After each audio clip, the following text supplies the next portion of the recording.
So you're thinking of becoming a magician. Well, I have some simple advice for you, my friend. Don't.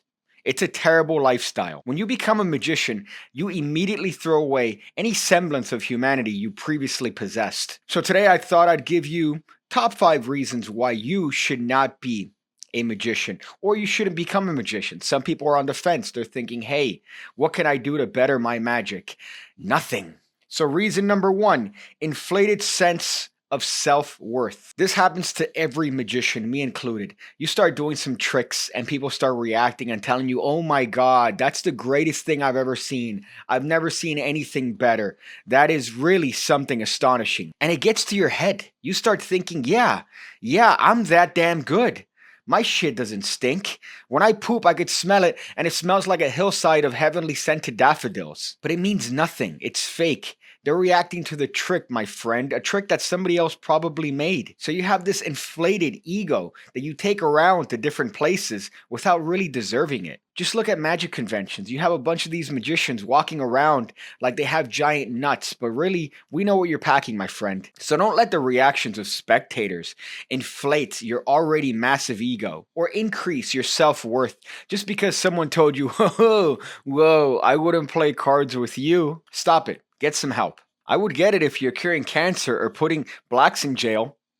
I get it if you're curing cancer, but you're doing card tricks. How relevant is that in the scope of things? The second reason is that magic isn't cool. Yeah, we have our David Copperfields. Yes, we have our Gregory Wilsons. But at the same time, I struggled to even find 2 magicians that I could use as an example of cool magic. It's just a short-term feeling for a spectator where they might go, whoa, yeah, that's interesting, but it doesn't have longevity. Magic is only cool for about 4 seconds during any card trick, and that's assuming that card trick is done well. Don't even get me started on coin tricks. You think people care about coin tricks and people care about a coin jumping from this hand to the other? Yeah, we get it. You're really good at distracting me. I would consider magic tricks as a form of sexual harassment. We should be going to college campuses and teaching women not how to repel would-be attackers, but how to repel would-be magicians. Stop.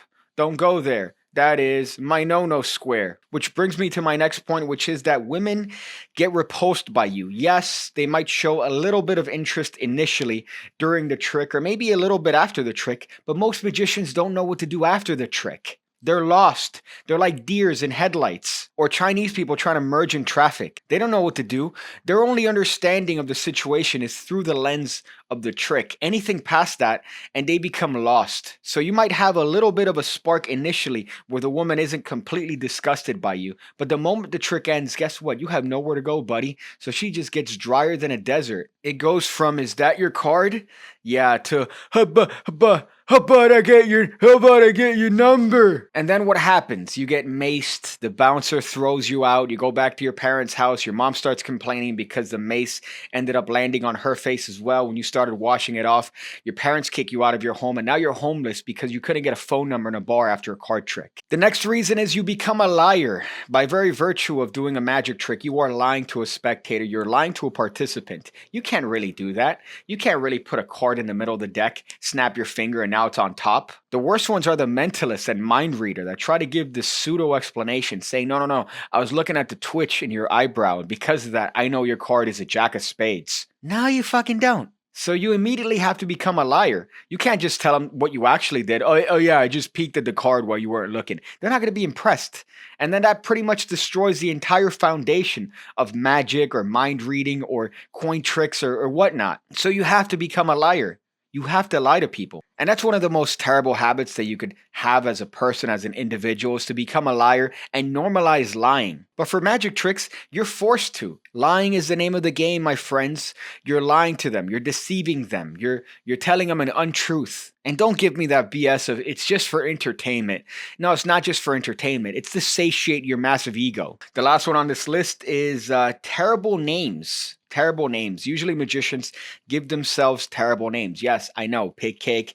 But honestly, I didn't know that this was going to be a magic channel when I came up with that name, so shut up. And it's not like I'm going around doing gigs as Pigcake, okay? Relax. But you start getting these magicians that hate their own names, and they start giving themselves these magnificent and the great this, and thank God we're past the Eenie phase after Houdini, where we had Zucchini and Hardini. My favorite one is Child Rapist.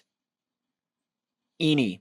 And if you don't believe me, just Google local magicians. See the magicians in your area and see what they call themselves. You're going to have like Randall the Magnificent and Jim the Diddler. I don't understand what it is about taking up this craft where you immediately have to give yourself some sort of weird stage name that you think is going to have a profound impact in the lives of the people that you perform for. Oh, did you see Jim the Diddler?